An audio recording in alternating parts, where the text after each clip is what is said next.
வா மச்சான் உன்னை இப்படி பார்த்து எவ்வளவு நாள் ஆயிடுச்சு. அது என்னடா சொன்னீங்க, போன மேட்ச் ஏதோ லக்ல ஜெயிச்சிட்டீங்க, தொடர்ந்து ஜெயிங்கன்னு சொன்னீங்க. இப்ப என்னடா சொல்லுவீங்க? இப்ப 8th பிளேஸ்ல தான் இருக்கும். ரன் ரேட் மட்டும் கொஞ்சம் நல்லா இருந்திருந்தா இன்னும் கூட மேல போயிருப்போம். ஃபர்ஸ்ட் 3 மேட்ச் தோத்துருப்போமே, அதுல ஒரு மேட்ச் ஆச்சு ஜெயிச்சிருக்கலாமோன்னு இப்போ தோணுதுல. பரவாயில்ல, அதான் டீம் செட் ஆயிடுச்சுல, இனிமேல் ஆடுறோம் ஜெயிக்கிறோம். இவ்வளவு நாள் குறைய 100 அகமது எப்போ ஃபார்முக்கு வருவாருன்னு இருந்தது. ஆனா இனிமே அது தேவையில்ல. நேத்து தலைவன் 3 விக்கெட் வெறும் 21 ரன் தான். அதுலயும் கேமரா கிரீனுக்கு ஒரு பால் ஒண்ணு போட்டுருப்பாரு பாருங்க.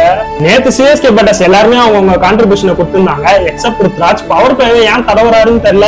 ஆயுஷ் மாத்திரே சஞ்சு சாம்சன் நல்லா பவர் பிளே யூஸ் பண்ணனால நல்ல ஸ்கோர் வந்துச்சு. அதுவும் இல்ல, மத்த டீம்ஸ்லாம் பவர் பிளேவை நல்லா அடிச்சாடுறாங்க. ஆனா ஏன் ருத்து மட்டும் ஸ்லோவா ஸ்டார்ட் பண்றான்னு தெரியல. பட் as a சிஎஸ்கே வேணா we still back and we still believe. ருத்து பேட்ல மட்டும் பட்டுச்சுன்னா ஸ்டாப் பண்ணவே முடியாது. அட் லாஸ்ட் நம்ம எல்லாரும் கேட்ட மாதிரி பிரேவிஸ் எப்போ வருவாருன்னு வந்தாரு. 41 ஆஃப் 29 பால்ஸ். அந்த என்ட்ரி அப்போ சவுண்ட் கேட்கணுமே, ஏதோ எம்எஸ் தோனி தான் வராரான்னு நினைச்சிருப்போம். ஆனா அந்த சவுண்ட் பிரேவிஸ்க்கு. ஏப்ரல் 18ஆம் தேதி, அதாவது சனிக்கிழமை, சிஎஸ்கே vs எஸ்ஆர்எச் யாரு ஜெயிப்பா? பேட் கமின்ஸோட ரிட்டர்ன் வர போறாரா? நேத்து சிஎஸ்கே வின் பண்ணதை பத்தி என்ன நினைக்கிறீங்கன்றத கமெண்ட்ஸ்ல சொல்லுங்க.